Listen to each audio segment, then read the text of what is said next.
In episode number 416 of the Reasons I'm Broke podcast, we covered the announcement of the Injustice Year Zero comic book. We also have a new Liam Neeson movie with the Honest Thief trailer. Our comic book highlight this week, as voted on by you, is DCeased Dead Planet number 2. All of this and so much more on today's show.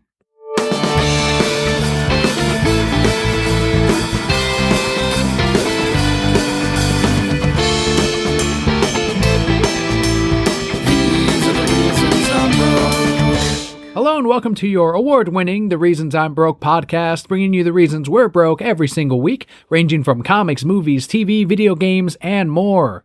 I am Painter Daniel. And I'm Emperor Kelli. For those of you new to the show, the way we format it is first we go through some news, we head into our Patreon shoutouts of the week, which are our thank yous to all of you who make the show possible.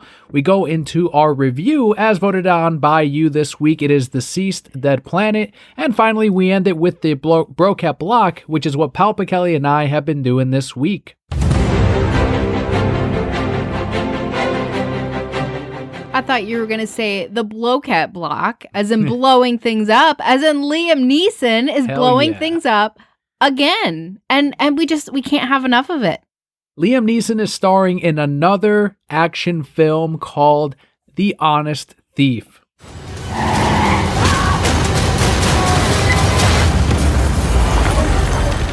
Ready to confess? Liam is a thief who decides to come clean so he can live his life with the woman he loves, only to be double-crossed by the FBI. So he's on the run, and he has a hat, but he's an expert. Every Liam Neeson movie just needs to be Liam gets framed and someone gets stolen. We were watching the trailer, and I said, what do you think it's about? And you said, so he gets double-crossed. And sure enough, he gets double-crossed. And Boom. I am there to see it every fucking time. I fall for it every time. I don't say I fall for it. I happily watch it because I believe everything that this guy is doing after the movie that was Taken. This is his career moving forward. Oh, Even though he said, remember he said like 2 years ago that he was done because no one's going to believe anymore that he's running around, and that Taken, I forgot which action movie was his last one. And we're like, nah, come on, you got to keep doing it. I mean, I believe it. Do you? I mean, is it getting to a point where... Hell yeah. This man's like 80 years old, and I still believe he's running around blowing shit up, shooting a gun, seducing some 30-year-old.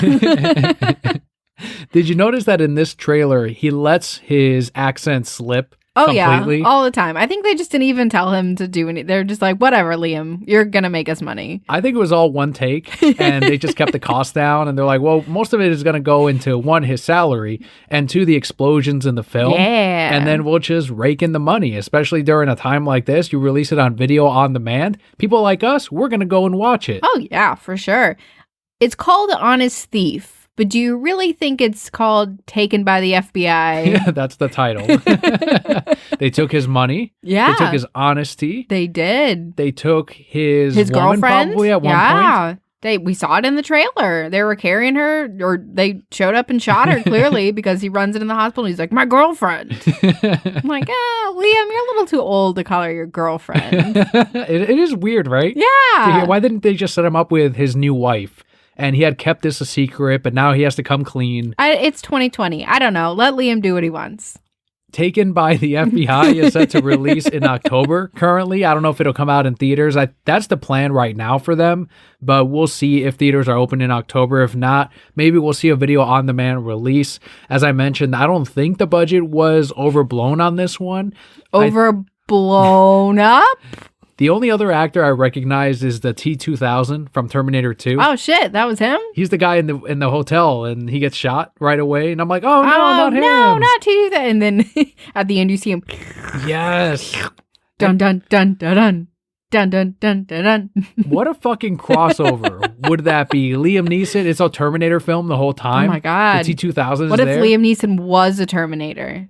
I'd be okay with that, but I honestly just want to see him kill another Terminator now. Taken by a Terminator. Be amazing. He would be the Takenator.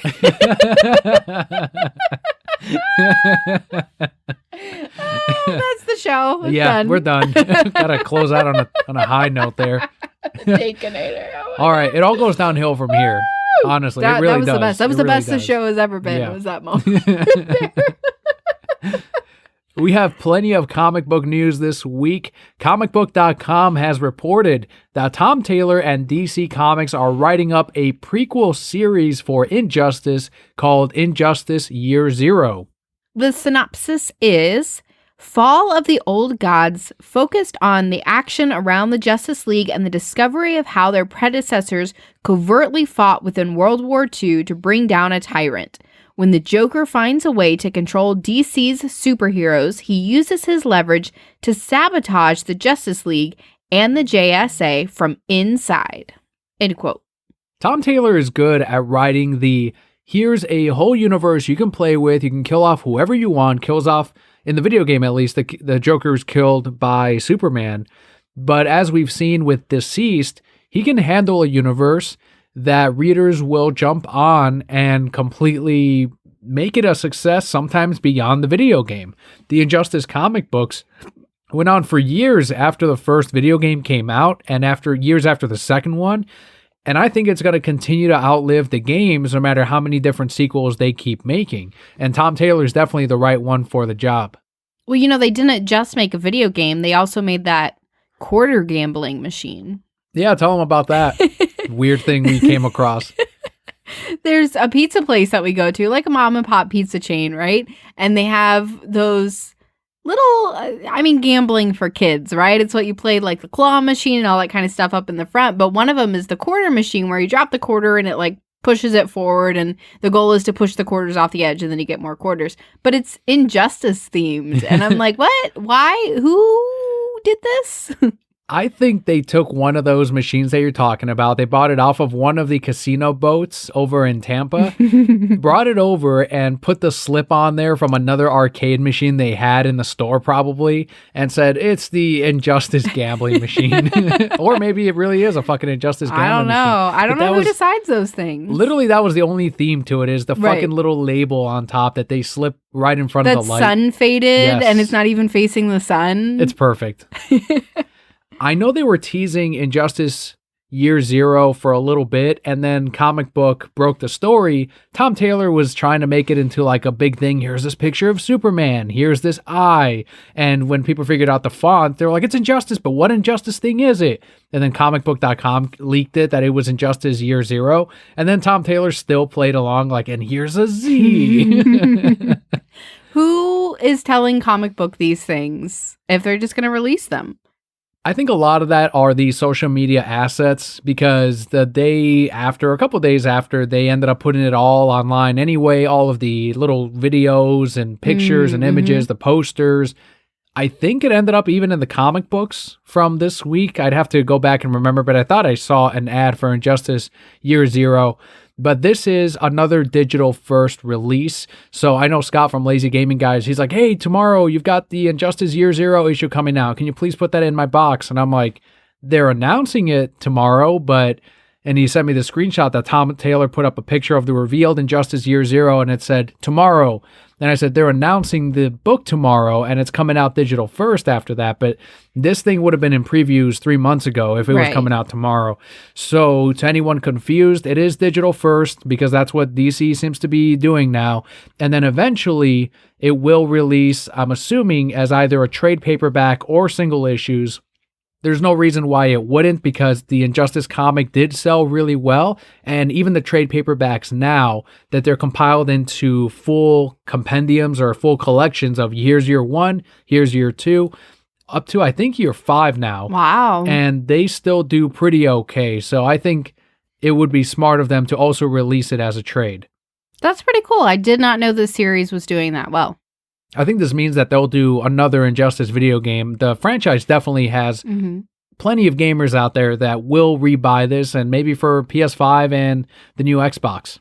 Sticking with some comic book news, DC has announced that it will be collecting the current digital first Harley Quinn Black, White, and Red in print starting February 2021.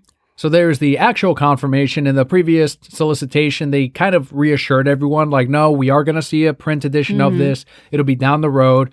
It's nice to see that they finally confirmed that there will actually be a release date for it early next year. And I know people are reading it now. I can't do digital. I know you can't really do it for American comic books, at least. So I'm looking forward to reading Harley Quinn Black, White, and Red for the first time at some point next year in February. February's not that far away. If you think about it, how fast has this year gone already? We're in August.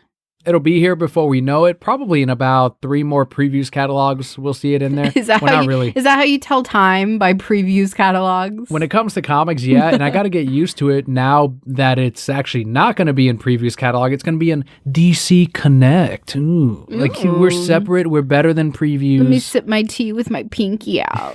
That's what DC's fucking doing right now. Well, I'm excited to read this when it comes out. Like you said, we will be waiting until February. This is the final bit of news this week, but it's one that we got a lot of responses on from the Brocat Core. As I had mentioned a few weeks back, we're starting to kind of share ahead of time some of the news stories or some of the bullet points that we're going to discuss on the podcast via Twitter. And then we'll ask for some of your opinions and get even more discussion out of it. So it's kind of a neat way for listeners to get involved in the show, aside from, just Patreon or submitting questions. And I think this is a deeper dive into what some of you think.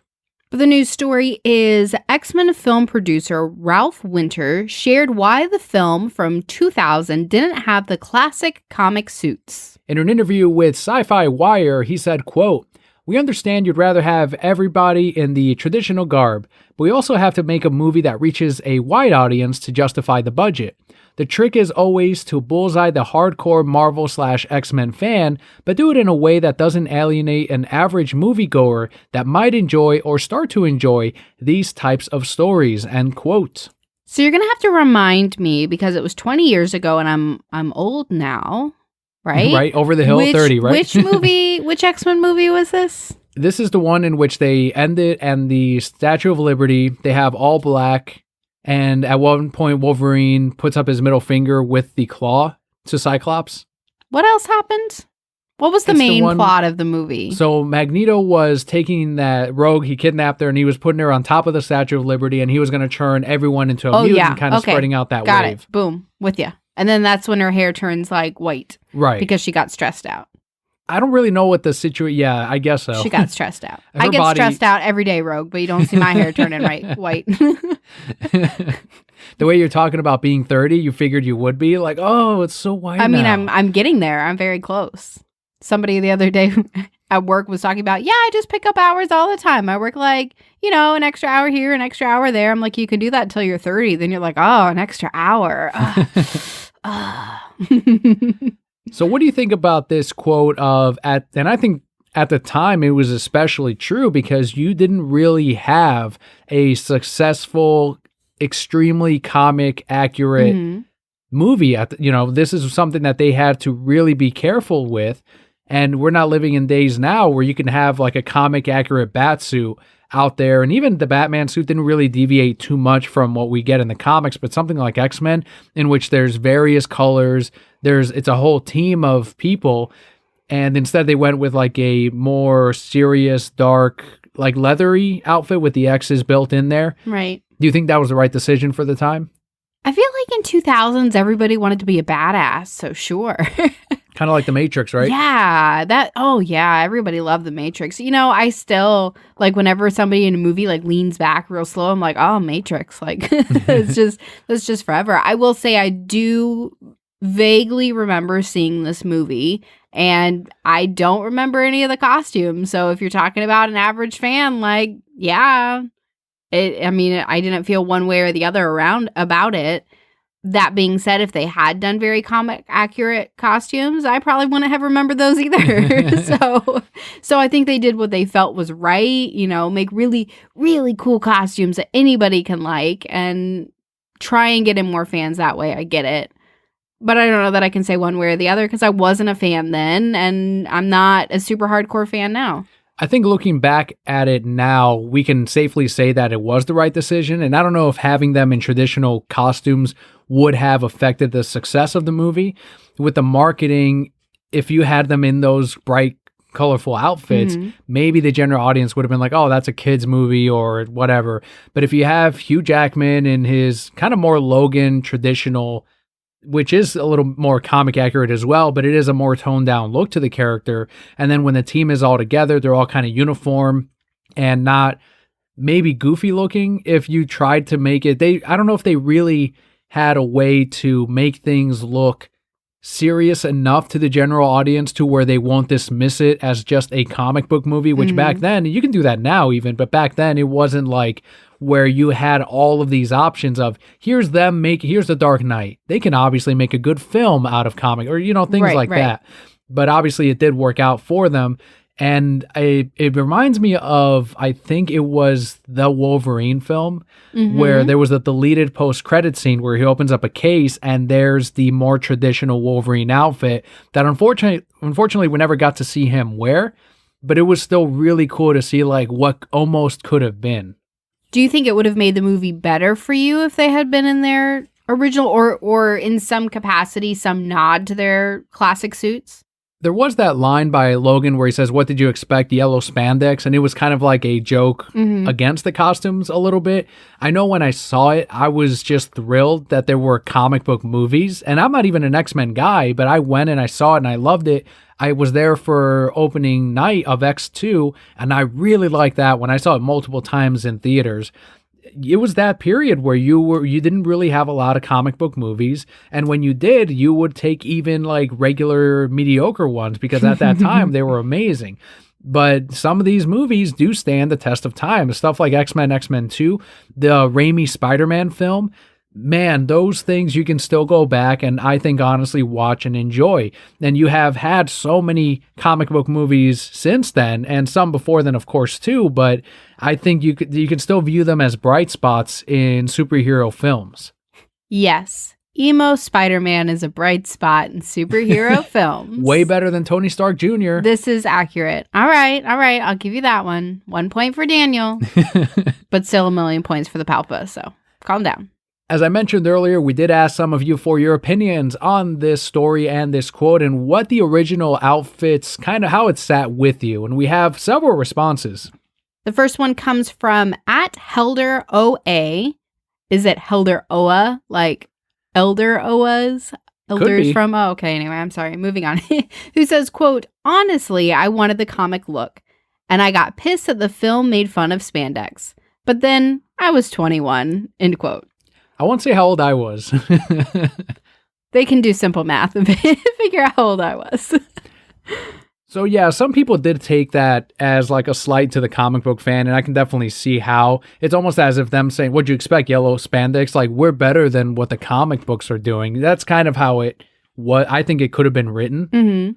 But that may have also been their way of writing out like an excuse of, those are ridiculous. That's why we're not dressed like that. It was Marvel making jokes before they really got good at making jokes in their movie. No, well, they got really bad at making jokes, but this was all still Fox, thankfully. Next quote comes from @ManUnited0710, who said, quote, "I was just excited that we were getting the movie. I was so pumped," end quote. Very true. You should just be excited that you're getting the things that you want. That's just what we should do, people. Just be excited. I'm jumping on a soapbox now. Apparently. Next up, we have a response from @MenAreStillGoo1, who said, quote, "Excited for the movie. Definitely disappointed in the costumes. They didn't need to be comic book accurate, but a little more distinctive would have been better. First Class proved that more than a passing nod to comic accuracy was viable," end quote. I don't know if those costumes debuted in Grant Morrison's run of X-Men. I think it was Frank Quietly that drew those. I'm not too sure, but those costumes did come from, or at least were inspired from, a line of X-Men comic books, and they did look amazing in First Class, and First Class is my favorite X-Men film. We need to go back and watch that. I was just thinking of that movie the other day. It's been a long time since we've seen it. Final response this week comes from @ComicTropolis, who says, quote, "I'm 100% with @MenAreStillGoo1. Enjoyed the film, but the suits were lacking that X-Men appeal. However, I'll take it over most of the MCU films," end quote. Hell yeah, way to finish strong there.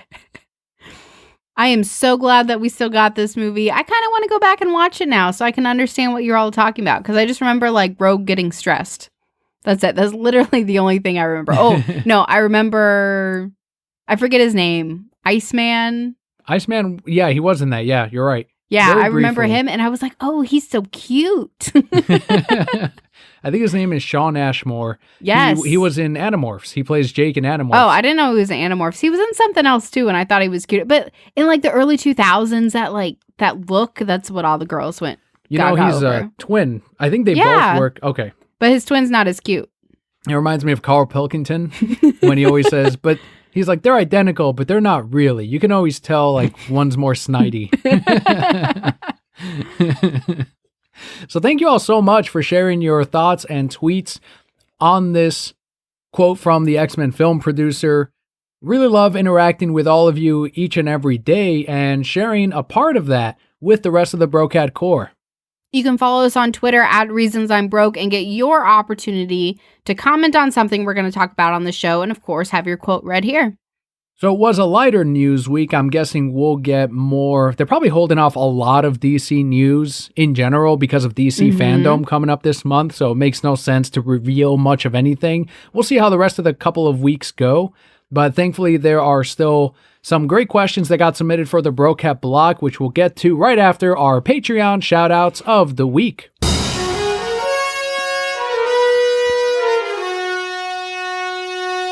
Our first shout out comes from Brian on Twitter at BrianShaup1. Brian retweeted, quote, "We're almost 1 year with no Marvel movie," while adding, quote, "and people say nothing good happened this year," end quote. It's so perfect. You're right. I hadn't even noticed.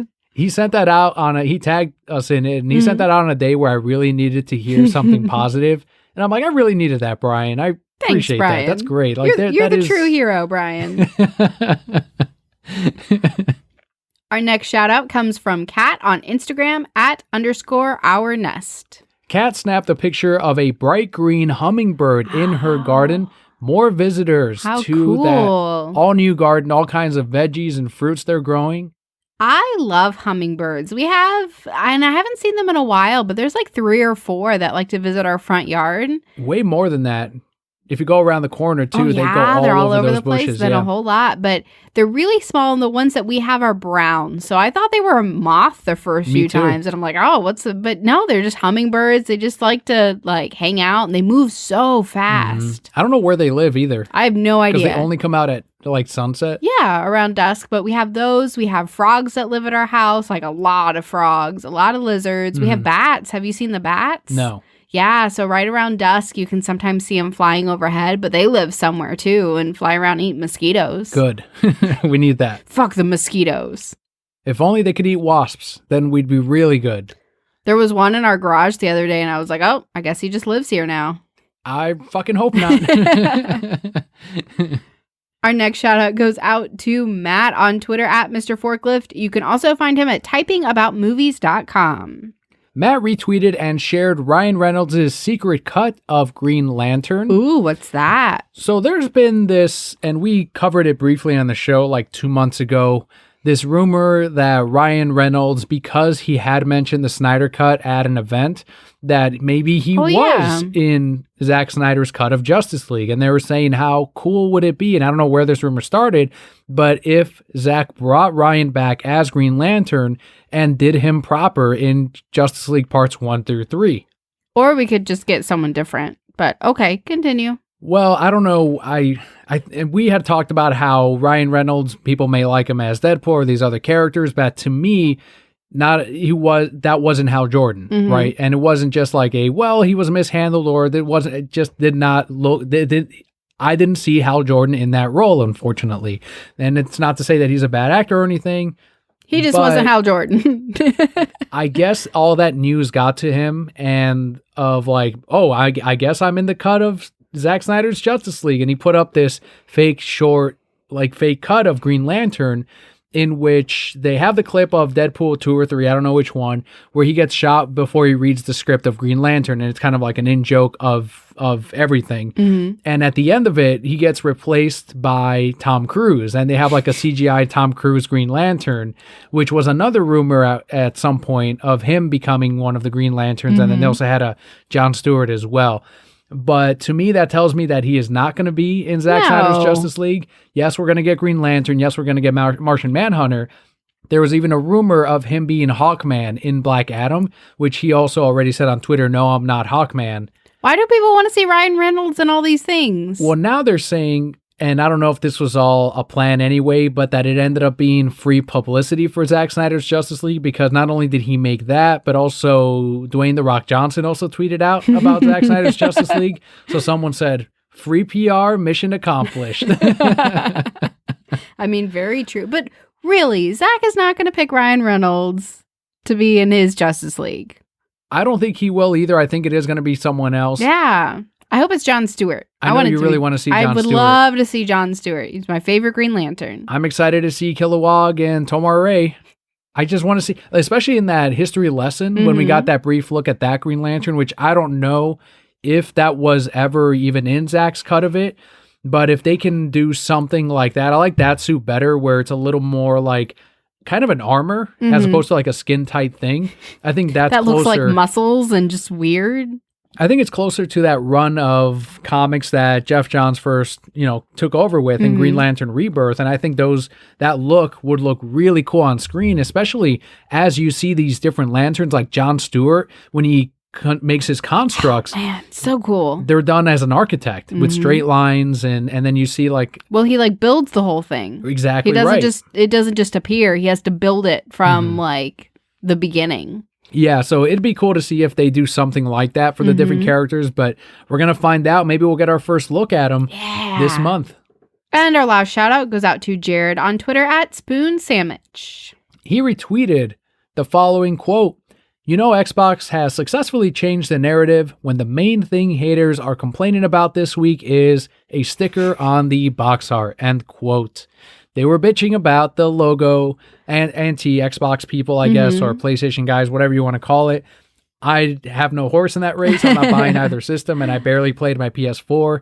But yeah, that week they were complaining about the sticker, and it's one of those things where you're like, all right, we're all right this week. Right, right. That's what they're complaining about. That's it. Nothing else to complain about. It takes me back to like a year ago with Zack's. It goes back to Marvel versus any fandom that goes against one another. If you can get them to complain about something else, like, all right, we're doing well. We're in the clear. They can literally find nothing to complain about. Okay, it happened with.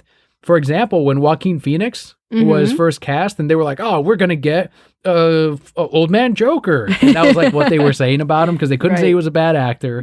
They literally had nothing, so we were all like, "All right, they did I guess decent casting then." And turns out it was a pretty fucking good movie. Won a couple of Oscars.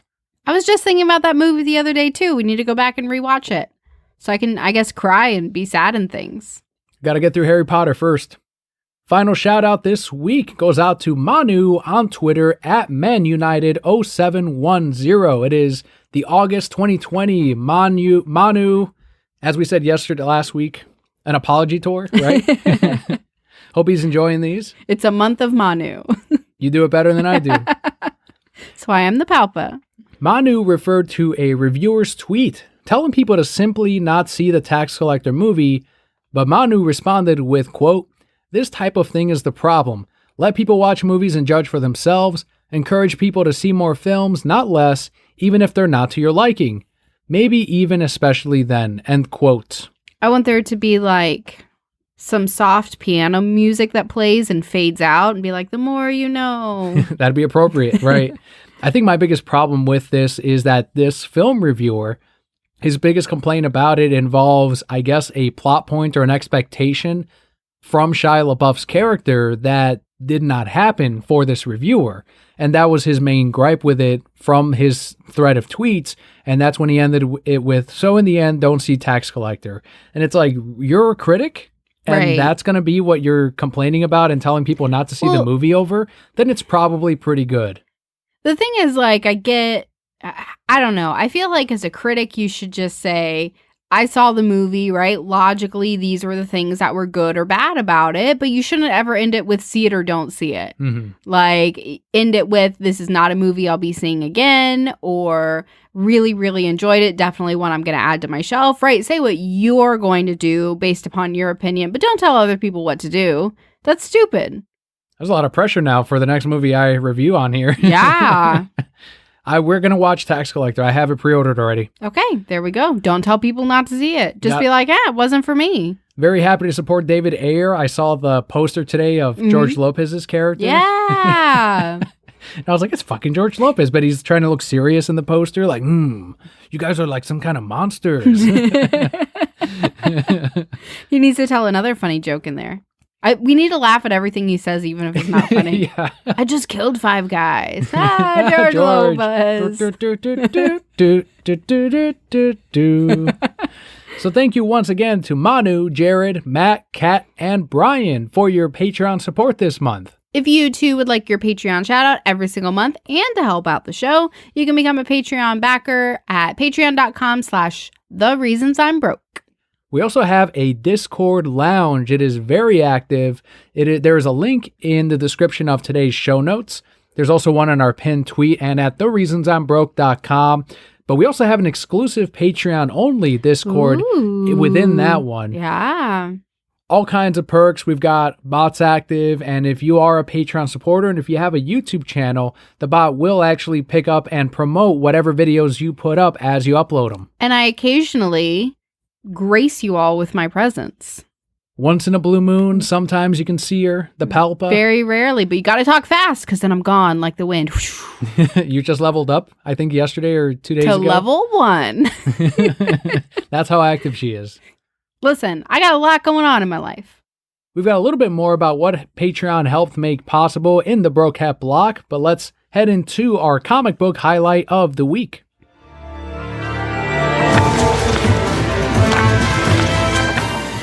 As we said in the very beginning, as chosen by you, we will be reviewing DCeased Dead Planet number 2 of 7. This is written by Tom Taylor, with art by Trevor Hairsine, and colors by Rain Beredo. Is that a colorist name? It would just be Rain. It would be spelled R-E-I-G-N. Yes. Or their name could be Chocolate Rain. That's an old-ass meme. It wasn't even a meme back then. It wasn't even a meme. It was just a song. And it was such a good song. So this one was voted on by the Brocat Corps on Twitter. What were your thoughts of this second issue on Dead Planet? I have liked this series thus far. I think it's a really interesting premise, right? Everybody in the DC universe is zombies, and heroes and villains now have to work together and X, Y, and Z. But now I'm at the point where I'm like, just solve it already. Just solve it. There's books to sell, Kelly. I get that, but save these people already. I do like that they did have this haven, but now that's being threatened. Mm-hmm. And we really feature the Justice League Dark in a way. A lot of the magic users in this issue of this series, and I'm glad we got to see Swamp Thing as well. And I'm happy he hasn't been corrupted in any way yet. I think he has. You think this was all like a trap? I do. What's neat about this series, it's similar to what we were saying earlier with Injustice Year Zero, is Tom can kill off any characters he wants. Mm-hmm. He can get as graphic, really, as they want. Also, I would say it's a mature book because there's a lot of blood and guts in these issues, and it is kind of off-putting to see some of your favorite heroes get completely dismantled and torn up. But I also like that we see a future for these characters, Damian Wayne being the new Batman, and you're seeing how these characters really step up and become the modern heroes. I did really like that we got to see Damian in the bat suit, right? And they're like, the only good thing Batman ever did was make you Batman. I'm like, calm down, whatever. But I did think it was really out of place that he was kissing that girl. I don't even know who she was. She was in the Teen Titans as well. Wonder Girl? Okay, whatever. Who? Anyway, and then there was that one Green Lantern who was carrying around that dead body, and I don't know who that was either. I thought that was Superboy Prime, but I'd have to go back and see. It might be Connor. Weird. It's a dead body. She should stop carrying around. Stop being weird. That's what Poison Ivy was saying. Yeah. She's like, don't bring this around. We've kept this safe for years for a reason. Yeah. Get on out of here with your fucking creepy dead body. And then Harley looked weird with her little glasses, but whatever. I digress. Did you have any guesses as to who the villains were that are overseeing all of this? Probably like Luther and shit. Luthor is definitely one of them. Has the Joker already got killed, didn't he? In the very first DCeased, I thought he was already gone. It's probably like Vandal Savage is probably also there. He died in Unkillables, if I remember correctly. Nah, he's also there. Ra's al Ghul, maybe? Oh, for sure. I hope so. Yeah, just watching over, like not caring, controlling Plastic Man. Anyone more cosmic? Like one of the lanterns, a Black Lantern? Oh man, what if it's Sinestro? That'd be awesome. But then that kind of goes against everything he's done because he's not really evil. Right. He just wants to like save his people. Mm. So I don't know why he would be there. You know, it's probably going to be like somebody who got corrupted, who was a good guy. And we're going to be like, oh, shit. You're right. Like, I don't know, Bruce Wayne or something. Mm. What if it was Alfred? What if Alfred was controlling all of it? I might root for Alfred. Sorry. Probably would. He's like, it's time to clean up the world. I'd be like, okay, Alfred, just do what you want. Each of the DCeased Dead Planet issues does still come with a movie homage variant and also a variant by Matina. As you've heard in the last couple of weeks, if you like those variants at all, make sure to add them to your subscription because DC is cutting down on reorders and in-print comics in general. Just as a whole, they're not printing as many because, as we know now, they're putting digital first, and that's their whole campaign. So, but it's really cool that they still have and are printing these variants that we can all collect, and they did some really good ones. I want to say this month's was the Book of Eli. It has Cyborg on the cover. They're really well done. And if you like the previous DCeased miniseries, then you will enjoy Dead Planet. It just continues the story along. We do let the Brokeheads vote every single week on what we review, but you were really hoping to get to talk about Batman Adventures. It is kind of the churn for Slade Wilson. You see where he's finally going to put his plans in actions, who hired him, how Batman's going to stop him. But I think it ended up losing by 3 or 4 votes. I voted for it. My vote should count for something. Did you want to touch on it? I haven't read it. Oh, okay. Well, but I know you were really excited for it. So you still recommend the series? They're still doing a good job? I'm enjoying Batman. The animated series continues. I did expect a bigger throwdown between Batman and Deathstroke. That was like my only thing against this issue is I feel like it should have been a more serious takedown than what it ended up being, but I'm still loving it. I'm still happy we're getting more Batman the Animated Series, anything. I'm still hoping we get something out of this, like an animated movie or a little short animated series. Even if they're read again by Kevin Conroy, great. But I'm loving that Paul Dini, Alan Burnett, and Ty Templeton are all working together on a Batman animated anything. The late Alan Burnett? Yeah, the late Alan Burnett. That's right. That's a joke on Kevin Smith like 3 or 4 years ago on his Fat Man on Batman was talking about Alan Burnett as if he were dead. And then like many episodes later, I forgot who he had on, maybe Paul Dini. And he recognized like, oh yeah, I kept talking about the late Alan Burnett and he's still alive. It was way more than that because like Leo's 3 years old. Where has the time gone? It's gone by quick. Oh my goodness. Is there a song about that? Can I write a song about that? I think Cher has one. One of her most famous songs, probably. I don't know any Cher songs. You want to know where I know Cher from? From The Nanny, when when Cher was staying at the house, but you never actually saw Cher. So to distract the paparazzi, Fran dressed up her cousin, her cross-dressing cousin, as Cher, and he was definitely like 200 pounds heavier than Cher. That's the only thing I know about Cher. Let's head into the final segment of the show this week. It is what Papa Kelli and I have been doing, the Broket Block. Before we get into what we have been doing, though, we did have some of our brokettes reach out to us with comments on the last show.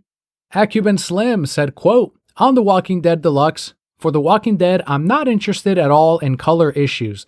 The uniqueness of those books is the black and white. I own every issue of The Walking Dead, and I have zero interest in the new color issues. In other words, I agree with Papa Kelly's, you can say it, who cares? End quote. I've heard that sentiment from more subs than I expected. A lot Just of Walking, like that? No, a lot of Walking Dead subs are like, I don't need to read it again in color. And I'm like, really? It's going to be one of those series, I know it, that they're like, nah. And then when it comes out, everyone's going to go, actually, do you have it? Do you have it? And we're going to be sold out. it's going to be a sleeper hit. I guarantee it. You know what's going to happen? You know what I'm going to think when it comes out? Who cares? Another comment from Bobby here, this time on Nightwing. He said, quote, Nightwing ongoing title book is great. The whole Rick Grayson storyline that has been going on for the past year or so is actually really good. With him not being Nightwing or Dick Grayson due to memory loss, he's living a normal life. An adult form of a man dealing with real life things. I thought at first I was going to have to drop the book. However, it's actually very good. Palpa Kelly would enjoy it due to all the romance involved as he gets a girlfriend and has girlfriend drama. Yes, I'm all about this. Babs even attempts multiple times to re-jog his memory and shows her jealousy that he's with another woman. In other words, seeing this other unexplored version of Dick has been a great story. I support the current story or Rick Grayson. Going to suck to see them throw him back in the fold. End quote. Bobby is definitely a Robin fan. So to see that Nightwing fans are actually still enjoying it, I think that's great. But I think it is about time probably to bring back Nightwing. And it's cool that they explored this different version of it. People always want them to do something new with the characters, and when they do it, sales sometimes drop, and it's never a permanent thing, right? And I would have liked to have seen Dick Grayson talk to Bruce during that loss of Alfred, and when we had that annual issue of, I'm Rick Grayson, I don't know why this guy means a lot to you, but I feel like I should be speaking to you and saying these words to you. I was like, well, how about we get Dick Grayson and actually see him talk to Bruce? I think that would have meant a lot to him. I have a few thoughts on this. The first being, I love romance drama. So, I'm all about it. But the second is, why is Babs there and not Starfire? Because I like Nightwing and Starfire together way more than Batgirl and Nightwing. I don't know. That's just me. Third, who decided on Rick Grayson? I don't know. Is it he slapped a mustache on him and he's like, now I'm Rick Grayson and no one will find out. Yeah, pretty obvious. I didn't read it, though. I'm sure there was an explanation for it. But to non-readers, it does sound a little weird. Is there a trade paperback? Yeah. Let me read that trade paperback. All right. I'll tell you. Wait, I don't have time to read that yeah, I'd just bring it home and it would sit there. I feel attacked. Speaking of feeling attacked, do you see Leo's baby Jim posted a meme where it's a person talking to themselves in the mirror and it says, you're an adult. You don't have to listen to Paw, or you don't have to watch any more Paw Patrol. And I personally felt attacked. I can see that. Too much Paw Patrol. Another one submitted here by Bobby as well is, he actually suggested it on a slower news week, which ended up being this week. So perfect timing. Top 5 original soundtracks. And we're going to tackle this every week. So we're going to split these up. And this week we're going to do games by his suggestion. And I have my list here. Do you have yours all built? Yeah, sure. It's in my brain. I'll work on it. I'll be fine. We got it. Always prepped. Always ready. You want to go back and forth? Sure. Go ahead. Are they in does it have to be in order? No, they don't have to be in order, but I'm going to save my favorite one as of today for last. And the first one's going to be Super Mario Galaxy. Cool. When I played that or the sequel, when you notice the soundtrack in holy shit, this shit is really good. And yeah, there's some where you get immersed in and it's it makes you feel like you're a part of the game. But when you're listening to this, this is it might be better than the game. You know what I mean? That's what Super Mario Galaxy soundtrack did for me. You get into a level and it blows up and it's grand and it's huge. And I think it probably is my favorite soundtrack, definitely of all Mario games, but it's made it in my top 5. That's awesome. Mine, no surprise here, Pokemon Red and Blue and Yellow. I guess you throw Yellow in there too.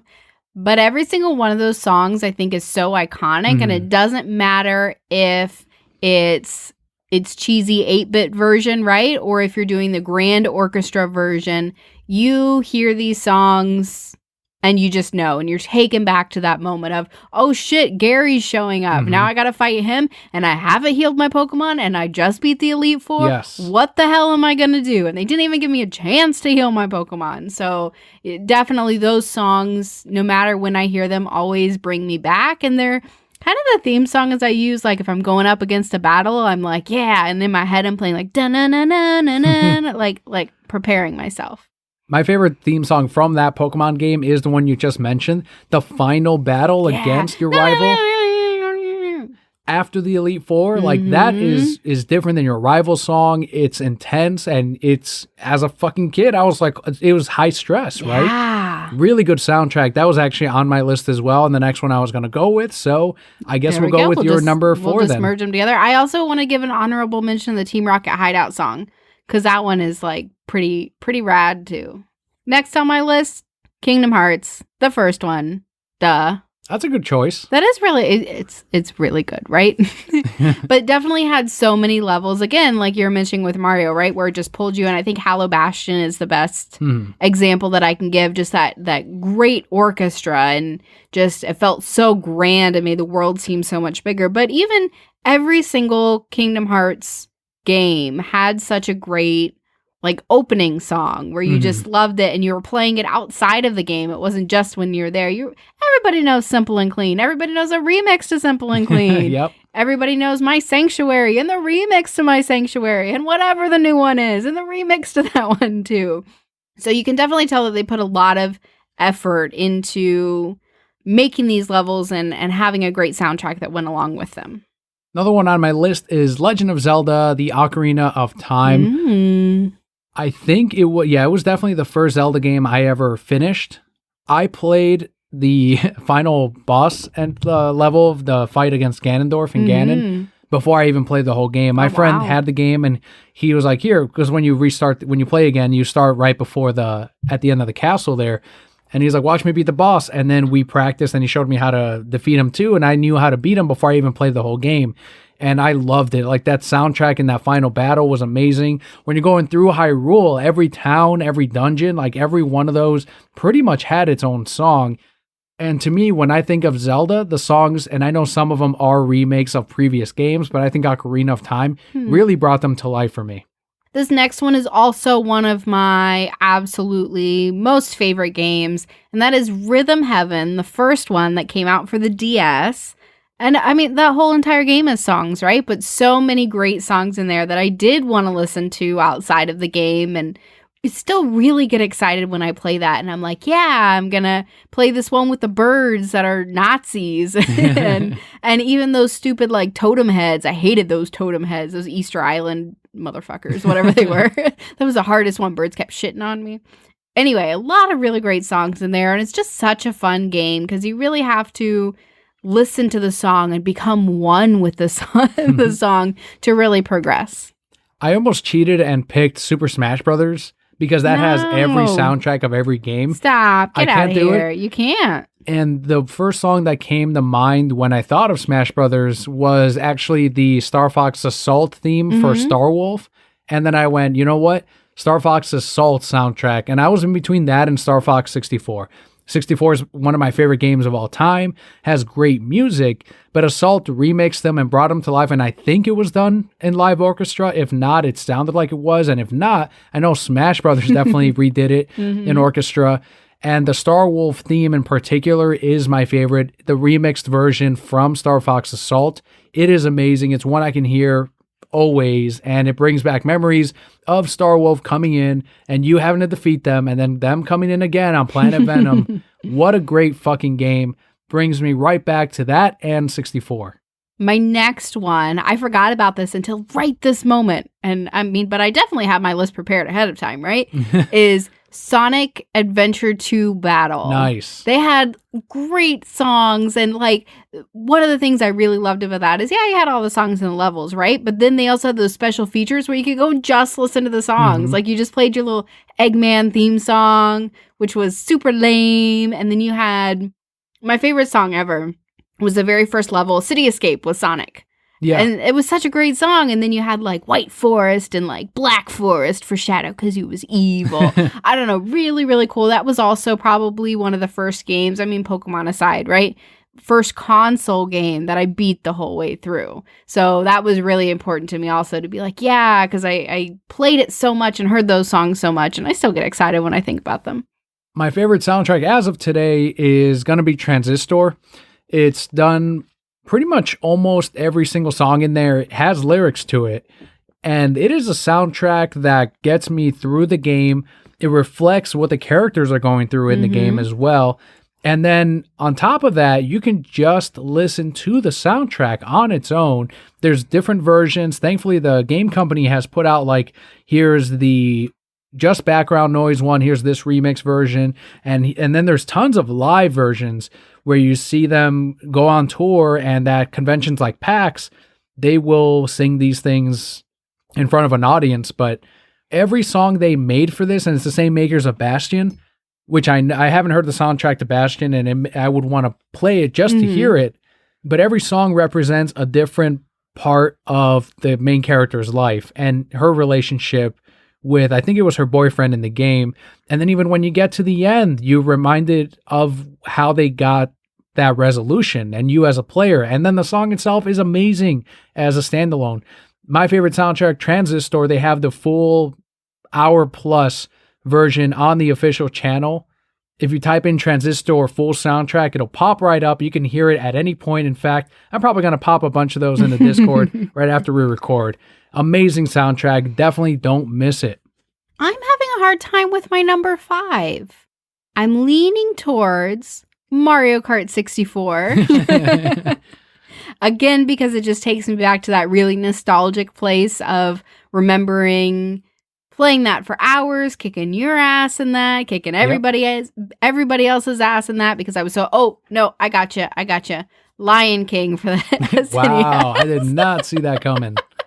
I have never played this game, but I remember the music so vividly from that first level, playing I Just Can't Wait to Be King, and its weird little, like, only had 3 notes thing, and we just kept dying. I really didn't think you were going to pick that. Why? The Lion King. All right. Again, not really like a favorite that I'm going to go back to forever and ever, but I just remember it, and I remember those, like, easier days. What do you think my 5th was going to be? I didn't think it was going to be fucking Lion King. I mean, I was like trying to remember something from Harvest Moon, but I never play it with sound, so I really didn't remember anything from Harvest Moon.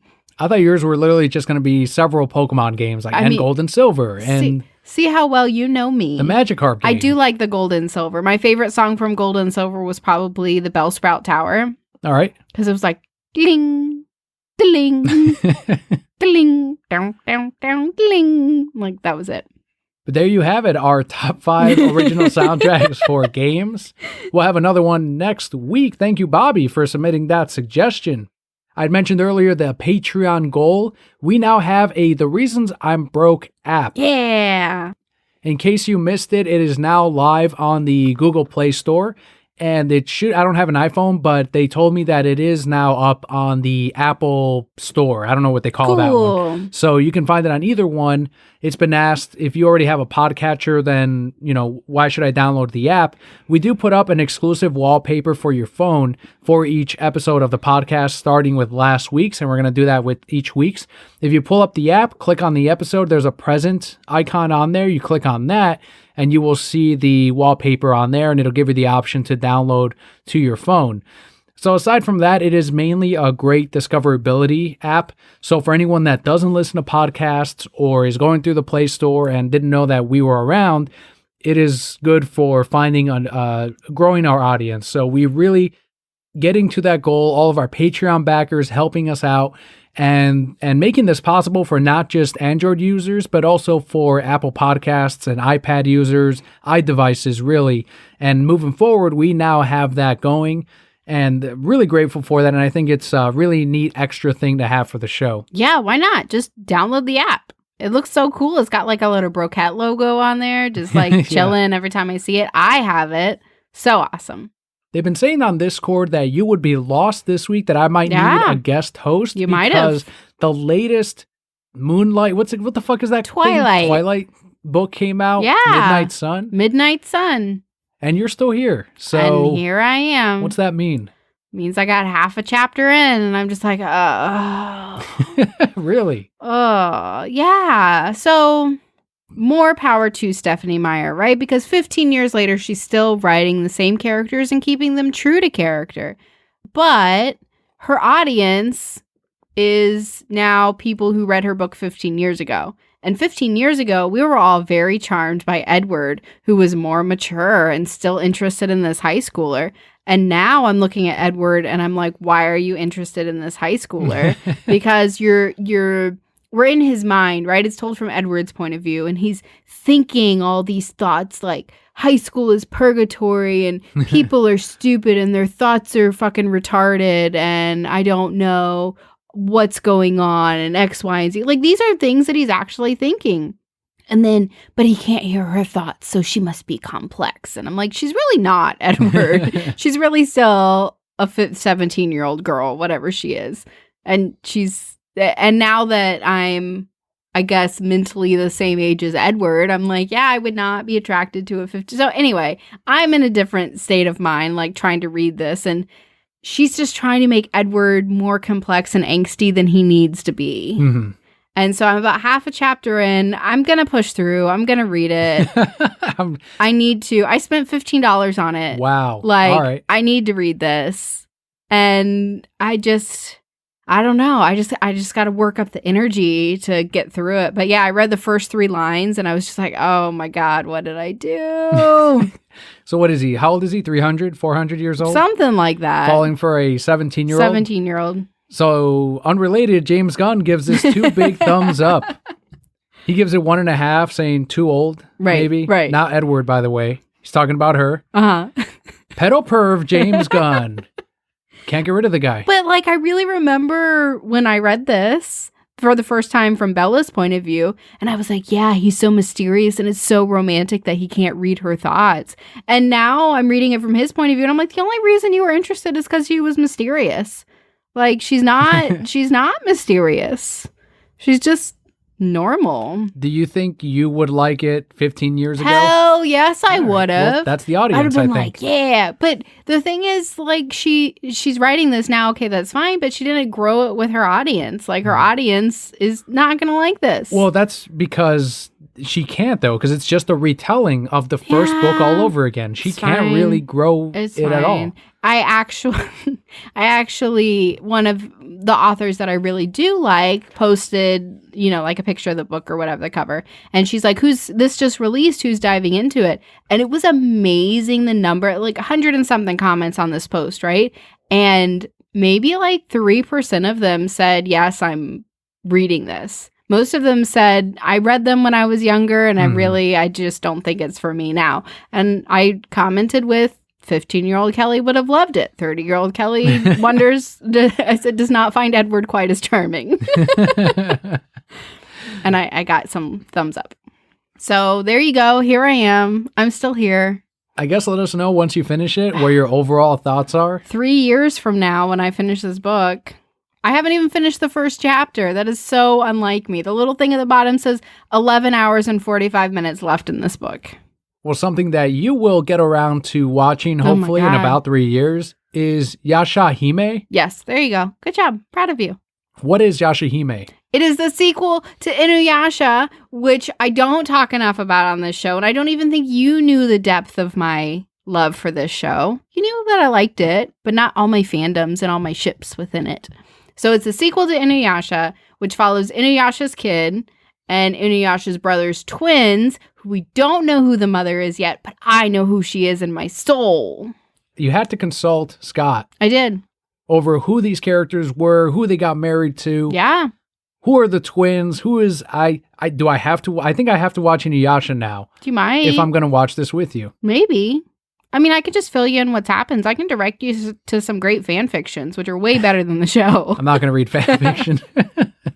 So yes, in the show of Inuyasha has a brother named Sashomaru who's a full-blooded demon and who's like, meh, humans are lame. But then he has this little human who follows him around everywhere. And me, right, because I have this superpower, and I know I've mentioned it to you, but this just reconfirms it, right? That I can watch any show, one episode, and say, boom, they're going to be together. Boom, they're going to end up together. There's a romance right there. And people always tell me I'm crazy, but I'm always right. You know it's true. Mm-hmm. You've seen it in action. So these two Sashomaru and Rin, the little girl who follows him around, were my favorite ship of the entire show. Like, even Inuyasha and Kagome, whatever. Even Sango and Moroku, whatever. It was these two. And people were like, no, they're father-daughter. You're crazy. And I'm like, no, I'm not. And it's like all but confirmed that she's the mother of the twins. Hopefully we'll get a full trailer to this show very soon. I think we're still probably a year or two out before these start coming out on Crunchyroll or Funimation or wherever they decide to air them. It's releasing the end of this year in Japan. In Japan? Well, yeah, okay. When are we going to get it here? Are you going to watch it with subtitles on? No, but I'm going to read what people are telling me about it. And I'm going to find out all the things before, just like I knew all the Dragon Ball Z, Dragon Ball Super things before. That's true.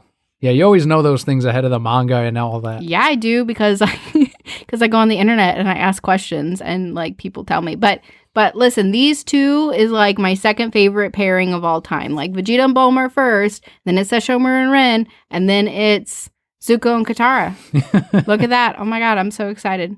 Just a couple things on my side of the Brocat block.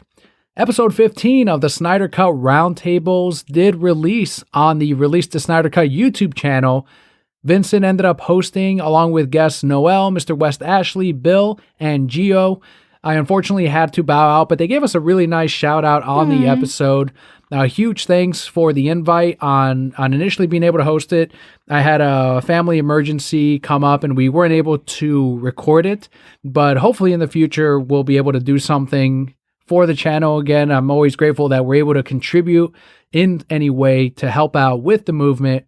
But as always, our personal lives and family and all of that do come first. And I'm happy to see that they had a very, very solid and great episode 15, continuing that string of awesome Snyder Cut Roundtable videos. And the last thing is the podcast awards. Yeah. As of yet, we still don't know if we've been nominated as of the recording right now. I think it was like a week before they would announce it. But we should know very, very soon. And we will let you know on Twitter and on Facebook. Regardless, again, we are happy for those and very grateful for those that did end up going in and voting and helping to nominate us, hopefully for this year's as well. But if not, we are thrilled that we've been nominated for the past couple of years and that we did end up winning last year's Games and Hobbies. Nothing else really happened on my end this week. I will say I did get a 94 on my final for Habitable Worlds, which I've put in a billion hours a week into. So I was very happy. And I found a habitable world in the simulation. It was supposed to be so impossible. And I was like, no, I did not put in all this work to not find a habitable world. And I did it. Shit's right here. Yeah, You just pointed at it. I mean, I only had to analyze like 125 stars to find a habitable world. But it got, so you typed in all your calculations, right? And after you did a certain amount, you could spend $2,500 to get your calculations assessed. And if you passed and your calculations were right, then they just auto did all your calculations forever. So I just spent like all my money to get and then it was easy after that. I'm glad you had a great final. And what do you got? How much time left before you're done? I have 4 more classes. I'll be done in December. So what's that, 6 months? Something like that. Just 4 more classes to go. Whew. Very good. Real proud of you. Oh, man. That's awesome. I'm so close. I'm so tired. Oh. 10 years ago, Grandma promised me $1,000 if I would finish college. So you better believe I'm knocking on her door. 10 years later. But there you have it, Brocat Core. Another week down, another week closer to DC fandom. Really excited, but above all, really happy to have shared this week's news and talked with you on this week's episode. If you've made it this far, really, really appreciate it. Thank you so much. As always, you can find the link on everywhere you can find us at thereasonsimbroke.com. You can also find me on Twitter at Kelli.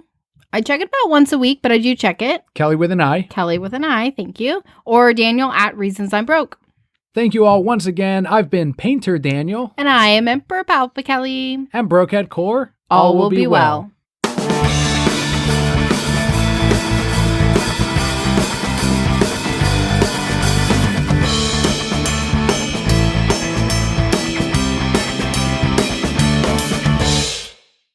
I don't know if we've mentioned it on the show how Ace, our dog, has gotten picky about her food. So picky. Brief history on it. She stopped eating her dry food. and you graciously found her this refrigerated like tube thing that's like high-end dog food, and she ate that for several months, and all of a sudden she started to turn her nose up at that food as well, fully knowing, I guess, that, you know, she goes to grandma and grandpa's house as well, where they feed her tortillas and chicken and anything else from the table. Exactly. And she fills up on that, comes home, doesn't want to eat the dog food. What happened today? I was done. I was done spending $10 a week on her stupid food for it just to sit in her bowl and turn crusty, and she would just never eat it. So I went back to dry food. I was like, this is what she gets at our house. Sorry, just dry food.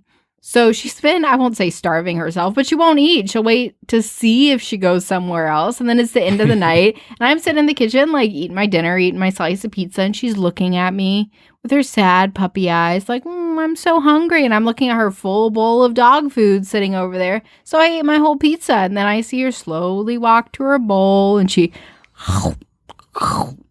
so sad, eating all that dog food just as slowly as she can, because how dare I not give her my pizza? How dare I give her nutritious dog food, which I also researched the best dry food that we can give her, which is healthy and filling and all that kind of stuff. Yes, I did my research to make sure she was taken care of. Got the smallest bag, so she just has to finish that bag and she can have something new. But no, it's not good enough.